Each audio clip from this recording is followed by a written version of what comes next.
Hello grinders, this is Cardmates and today we will talk about Ace-10 suited. What goes through your mind when you look down at this hand? Some people love it, some people hate it, but there's no doubt that Ace-10 suited can be a very profitable hand if you play it well.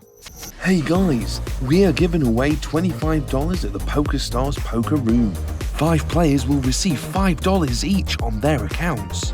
Just leave your nickname and email in the Pokerstars room in the comments under this video and become a participant in the giveaway, which will take place on our Cardmates Instagram.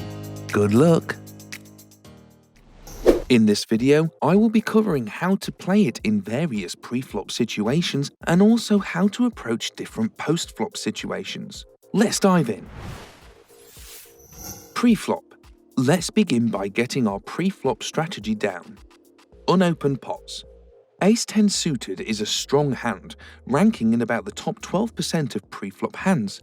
Because of this, you should open raise it from any position. Against an open raise. In most scenarios, Ace-10 suited can be played as a 3-bet or call when facing an open raise in position.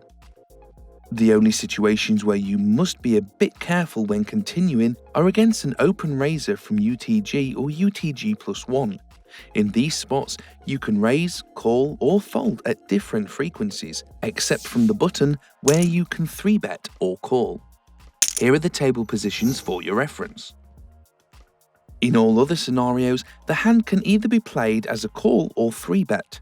I've gone more in depth in this video about the pros and cons of playing a mixed strategy versus a 3-bet or fold strategy in position. When playing from the small blind, you will want to always 3-bet with this hand. When playing from the big blind, the hand is often a mixed strategy against different open raises from different positions. I would suggest you 3-bet it rather than calling it, but it's really up to you to decide. Against a 3-bet. When you open and face a 3-bet, you have several options. Calling, 4-betting, and folding are all close in EV regardless of your position. The only positions where it's a clear cut to continue against a well-built 3-betting range are from the cutoff against an open from the button, small blind or big blind, as the button against a 3-bet from one of the blinds. How often you want to 4-bet bluff with this hand depends on the 3-betting frequency of your opponent. The lower it is, the less you want to bluff, as his range is stronger and less likely to fold enough. Against a 4-bet, I would advise most of you to straight up fold this hand every time you face a 4-bet. Especially when playing live, there are very few situations that would warrant you defending with this hand. Most players do not have a balanced 4-betting range. 3 tips for playing when you hit the flop with Ace-10 suited. Tip 1. When you are out of position as the preflop raiser in a single raised pot, blind versus blind, and the board is 10 high and connected, you should consider checking with your top pair. With this tip, I'm talking about situations in which you open raise in the small blind, get called by the big blind, and the flop comes something like Ace-10 on 10-9-8, Ace-10 on 10-7-6. These boards favour the player who has the position advantage for a few reasons. 1. While the equity distribution is very close to 50-50, the big blind has the strategic advantage by always being the last to act. This enables him to realise his equity much better compared to his opponent. And number 2, the high stack to pot ratio, which exacerbates the equity realisation advantage for your opponent in the big blind. Tip 2.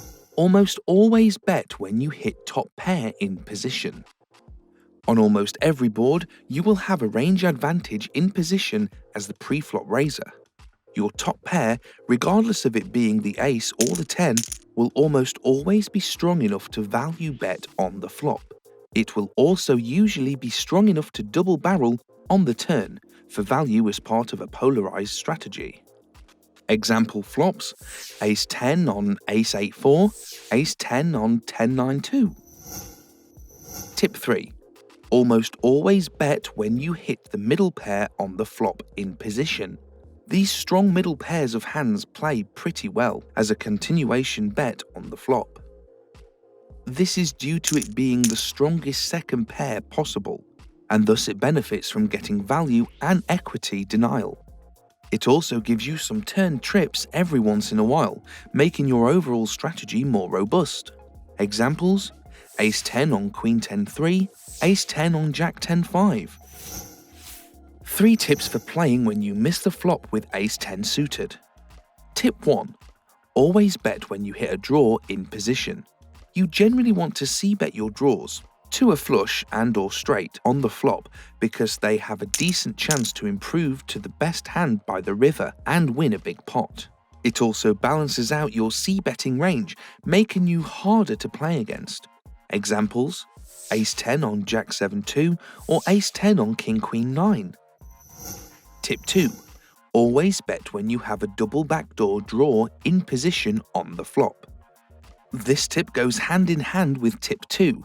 Hands with both a backdoor flush and straight door work as a balancing factor not only on the flop, but also on draw completing turns, where you'd otherwise be left without sufficient bluffs. Examples: Ace 10 on Queen 9 7 or Ace 10 on Jack 8 6. Tip 3.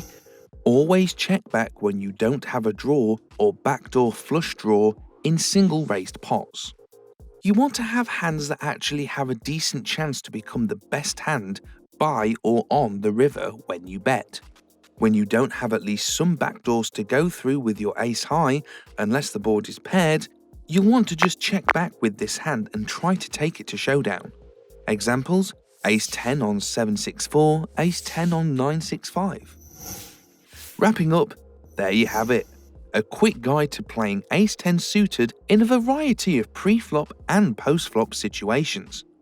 If you enjoy these types of videos, please let me know in the comments below. Also, if you have any questions, just let me know. If you want to keep improving your poker skills, subscribe to my channel, Grinder.